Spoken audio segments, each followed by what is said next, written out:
Hello everyone, welcome back to my channel. My name is Dr. Nisha and in today's video lecture we are going to study the 33rd rubric, that is busy.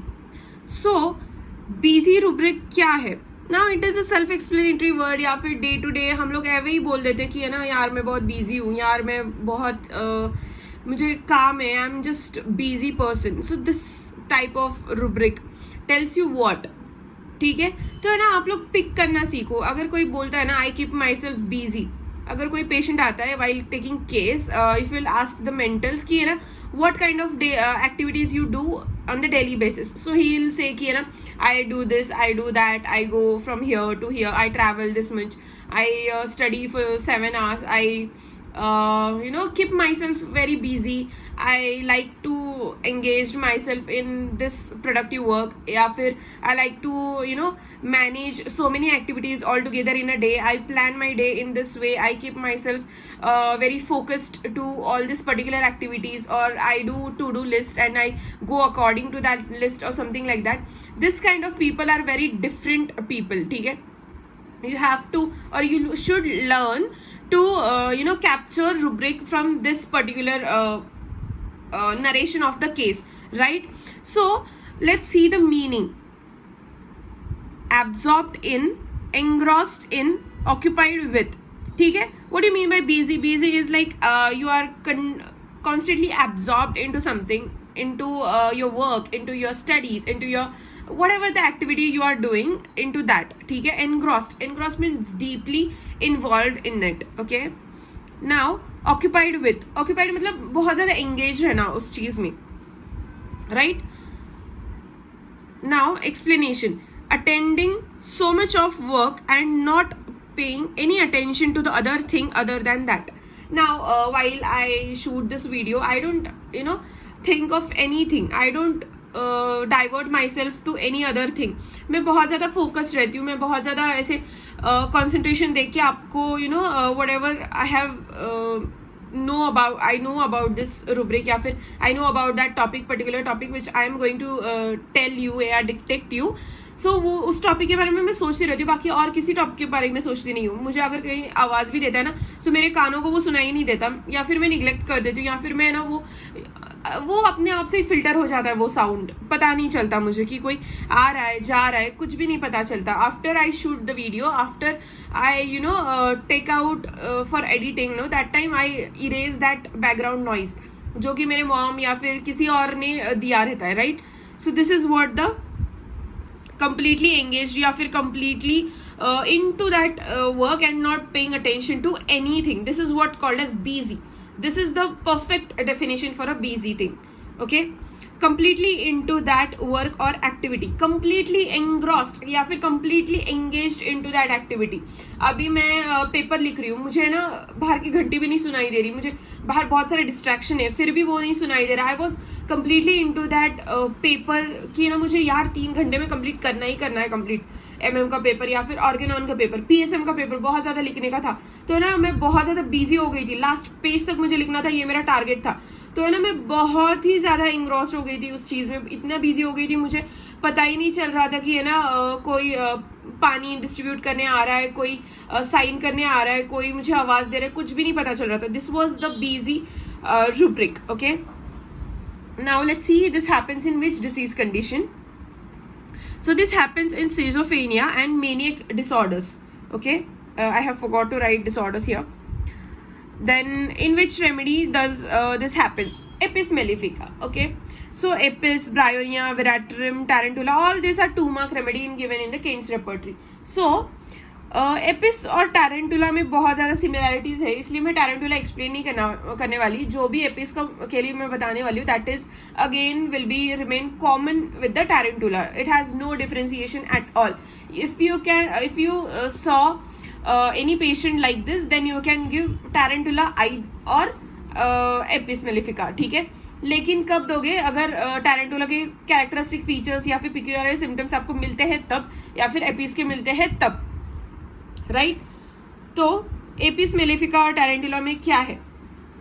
ये लोग जो है ना Apis तो आपको पता है insect remedy है. तो इंसेक्ट कैसे रहते हैं? बहुत ज़्यादा जेलस काइंड ऑफ पीपल रहते हैं, बहुत ज़्यादा एक्टिव, रेस्टलेस, या फिर ऐसे बहुत ज़्यादा यहाँ से वहाँ घूमने वाले, यहाँ से वहाँ खुद को बहुत ज़्यादा बिजी रखते हैं वो लोग, जस्ट बिकॉज कि है ना उनको एक चीज़ अचीव करनी रहती है, तो उस चीज़ के लिए वो इतना ज़्यादा बिजी रहते हैं, बहुत ज़्यादा busy busy busy busy busy. अगर है ना कोई पैसा कमाने में बिजी रहता है या फिर कोई पढ़ाई करने में बिजी रहता है, अगर हम लोग टारगेट देना तो this kind of people are like कि ना they have to achieve this target at any cost, at any worth, ठीक है। वो लोग है ना कंप्लीटली लग जाएंगे वो टारगेट अचीव करने में, they will not look here and there, they will just focus on to that target and they will just complete that target at any cost, at they will pay for everything for that thing, ठीक है। So this is what the APs and the Tarantula के patients. Now let's see the Bryonia. Bryonia, as I told you in the business rubric in the last lecture. So business में Bryonia के patient क्या रहते हैं कि ना वो maintain करना चाहते हैं अपनी position. So अपनी position को maintain करने के लिए ना वो लोग बहुत ज़्यादा try करते हैं पूरा business करने के लिए, वो बहुत ही ज़्यादा इंग्रोस्ड हो जाते हैं या फिर एंगेज हो जाते हैं उस चीज़ को करने में, और अगर कोई उनको कुछ बोले या फिर कॉन्ट्राडिक्ट कर दे, वो पूरा चीज़ छोड़ छाड़ के वो बैठ जाएंगे घर पे, ठीक है। This kind of peoples are ब्रायोनिया people, they are just worst या फिर extreme type of people in the business, okay. So business में क्या, तो वो इतना बिजी हो जाते हैं बिजनेस करने में या फिर सब कुछ पाने के लिए, वो है ना बहुत ज़्यादा बिजी हो जाते हैं, ठीक है। और जब वो बिजी रहते हैं तो है ना कोई अगर उनको है ना कुछ ऐसे टॉन्ट मार दे या फिर कोई उनको बुरा भला कह दे ना, तो वो इतना हर्ट हो जाते हैं, वो सोचते हैं कि यार मैं इतना कर रहा हूँ फिर भी ये लोग मुझे ऐसे कर रहे हैं, तो चलो छोड़ो, मैं नहीं करने वाला अभी कुछ भी। So this type of people are bryonia alba patients. Now veratrum album, veratrum album again it is called as the businessman या फिर द बिजिएस्ट रेमेडी एवर, ठीक है। ये रेमेडी बनी ही बिजनेसमैन के लिए है, ठीक है। जो हम लोग बोलते हैं ना इंडिया में, तो गुजरातीज या फिर मारवाड़ी जो लोग रहते हैं ना, that are very business minded people, वो बहुत ज्यादा फोकस्ड रहते हैं अपने बिजनेस को, बिकॉज आपने देखा होगा सारा गोल्ड का बिजनेस, डायमंड्स का बिजनेस, या फिर एवरी शॉप के पास मोस्टली मॉल जो बने हैं ना, वो सारे के सारे मारवाड़ी लोग और गुजराती लोगों ने बनाए।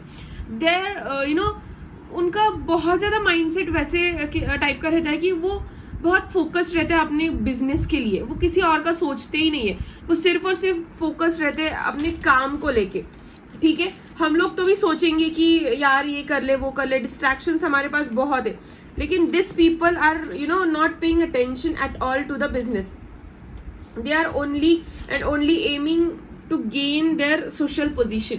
एक अगर बंदा है, उसको है ना कुछ ट्रिक मिल जाती है कि अभी मुझे है ना ये मॉल खड़ा करना है, I got some trick, I got some tip, ठीक है, तो वो है ना उस चीज के लिए अपना 120%, 1000% लगा देता है वो बंदा, ठीक है। तो इस तरह के जो लोग रहते हैं ना, वो विराट्रम अल्बम के लोग रहते हैं, बहुत ज्यादा सोशली एक्टिव, बहुत ज्यादा सोशल पोजीशन के बारे में सोचने वाले लोग, वो दूसरों के लिए ज्यादा सोचते हैं और दूसरों के लिए ही बहुत ज्यादा करते हैं। लाइक अगर मुझे मॉल खड़ा करना है, मैं मेंटेन करूंगी अपनी पोजीशन सोसाइटी में, मेरा लोग नाम लेंगे, मुझे बोलेंगे यार ये बंदी देखो, इसने ना इतना अच्छा काम किया है, इतना कम दिनों में अच्छा काम किया कि एक मॉल खड़ा कर दिया इसने इतना बड़ा, तो क्या होगा कि लोग मेरा एग्जाम्पल दे रहे होंगे। सो this is what I am maintaining my position, right. अगर मैंने ऐसे बोला और ऐसे मैंने सुन लिया कि कोई मेरी तारीफ कर रहा है, then I will try more, तो मैं और एक मॉल खड़ा करूंगी और एक मॉल खड़ा करूंगी और एक मॉल खड़ा करूंगी, this is I will just make the chain, ठीक है। सो this is what I am maintaining my position, this is how I am maintaining my social status, ठीक है, क्योंकि लोग मेरे बारे में कमेंट्स कर रहे हैं, अच्छी कमेंट्स कर रहे हैं, I like that thing. So this is that is why I am trying to gain more and more and more and more. So this is what Viratram album के patients, completely mindset, completely business oriented, completely busy persons. So don't get distracted या फिर don't get confused in between the busy rubric and the business rubric. Just there is a key in between this two rubrics. I'm just trying to explain you what is the difference between the business and the busy. Okay. Now let's see the cross reference. Cross reference is work desire, workaholics, delirium busy, rest cannot, restless busy, occupation amelioration, work hurry, Okay, so this was the today's rubric. I hope you like this rubric. If do, then do like, comment and share. Also consider subscribing to my channel. Thank you.